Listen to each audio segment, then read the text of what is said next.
शहर की लुगाई गांव को आई। मधु शहर में रहने वाली पढ़ी लिखी मॉडर्न लड़की है। वो और पवन साथ कॉलेज में पढ़ते थे। धीरे धीरे उन दोनों में प्यार हो गया। पर पवन गांव में रहने वाला एक साधारण सा लड़का है। मधु के पिता हमेशा उसे ये बात कहकर ताना देते हैं, तुम वहाँ गांव में कैसे एडजस्ट करोगी? शादी करके तुम गांव तो चली जाओगी, पर अपनी सारी मॉडर्न सोच और चीजें यहाँ शहर में ही रख कर जाना। ये सुनकर मधु को बहुत गुस्सा आता है। तो क्या हुआ अगर वो लोग गांव के हैं? मैं वहां जाकर उस घर को बिल्कुल शहर की तरह बना दूंगी। शाम होते ही मधु पवन को वीडियो कॉल करती है। अच्छा हुआ तुमने वीडियो कॉल कर लिया। आओ, मैं तुम्हें आज अपनी माँ से मिलाता हूँ। अरे बिट्टू, क्या कर रहा है? ये क्या है? दूर करना इस टुनटुने को। जाने कौन दिख रहा है इसमें तो? अरे माँ, आपकी बहू का वीडियो कॉल है। आप इसमें अपनी बहू से आमने सामने बात कर सकती हैं। नमस्ते माँ जी, कैसी हैं आप? अरे जयका, ये बहू ने अपने कान में क्या लगाया है? जो कैसे झुमके हैं? झुमके नहीं माँ जी, इन्हें ईयरफोन्स कहते हैं। इससे सामने वाले की आवाज और अच्छे से आती है। मैं आपको भी ला कर दूंगी। अरे नहीं नहीं, हमें नहीं ना चाहिए। हमारे कान बिल्कुल ठीक है। हाँ। माँ जी की ये बातें सुनकर मधु को अपने पिता की बातें याद आ जाती है और वो उसी वक्त ये ठान लेती है कि वो अपने ससुराल को एकदम मॉडर्न ससुराल बनाकर रहेगी। कुछ दिन बीत जाते हैं।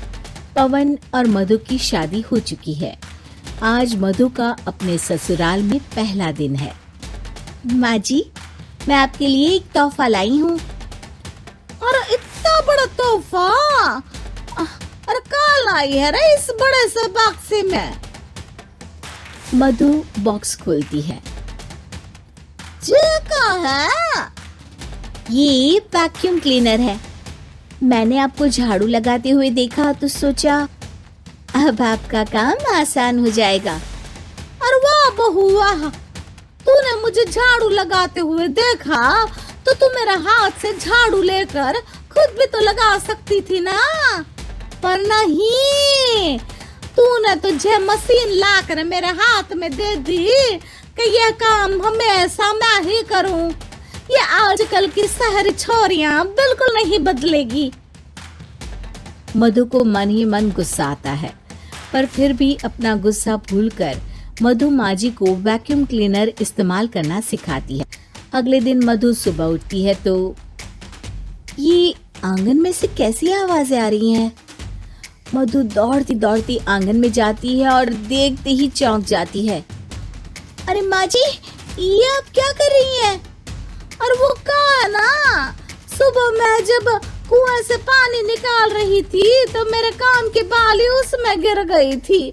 तो ये तेरा वैक्यूम ना सारी चीजें अपनी तरफ खींच लेता है ना, तो मेरी बाली भी तो निकाल ही देगा।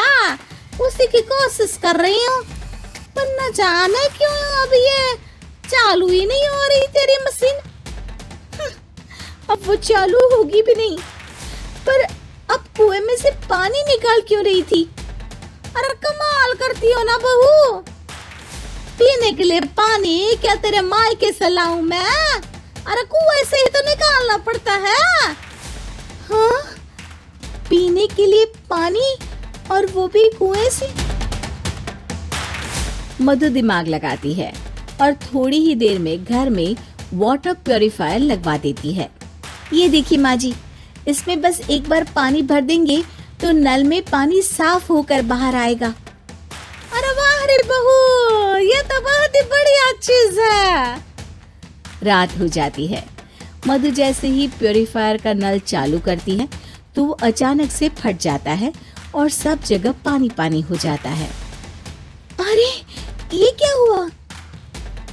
ये क्या हो गया? मैंने तो बस इसमें उबला हुआ पानी डाला था, ये इतनी जल्दी खराब हो गया। और ये सारी ये शहरी चीजें सब ऐसी ही होती है कबूरी। क्या आपने इसमें उबला पानी डाला था? हाँ तो फिर पानी तो तभी साफ होगा ना जब उसे उबालेंगे। ये मशीन का कोई जिन है जो हमने जो बोला वो कर देगी है? मधु को बहुत गुस्सा आता है। इस तरह तो मेरा अपने ससुराल को मॉडर्न बनाने का सपना अधूरा ही रह जाएगा। नहीं, मैं इस तरह से हार नहीं मान सकती। थोड़े ही दिन में मधु पूरे किचन को मॉड्यूलर किचन में बदल देती है। और वाह वाह, इतनी सारी अलमारियां। माँ जी मॉड्यूलर किचन देखकर बहुत उत्सुक हो जाती है। ये बक्सा का है?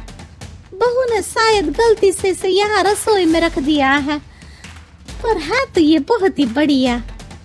अगले दिन सुबह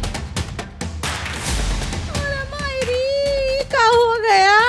मैं तो बर्बाद हो गई, मेरी सारी पूंजी जलकर राख हो गई। अब मैं क्या करूं? माँ जी की रोने की आवाज सुनकर मधु दौड़ी दौड़ी किचन में आती है और इतना धुआं देखकर घबरा जाती है।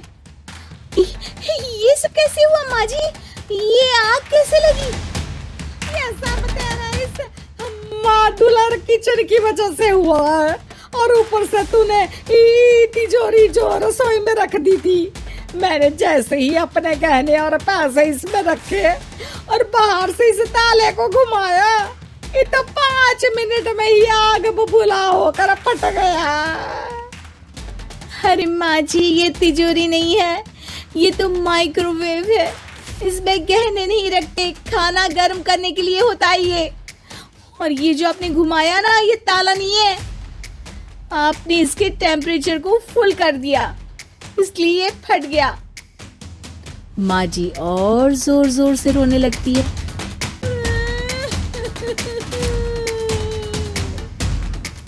मधु सर पीट लेती है और कसम खाती है कि अब ससुराल को मॉडर्न बनाने की कोई कोशिश नहीं करेगी। मुझे माफ कर दीजिए माँ जी, आप जैसी हैं वैसी ही ठीक है। मधु को अपने पिता की कही बात याद आ जाती है और मधु वापस घर और किचन को पहले जैसा ही कर देती है।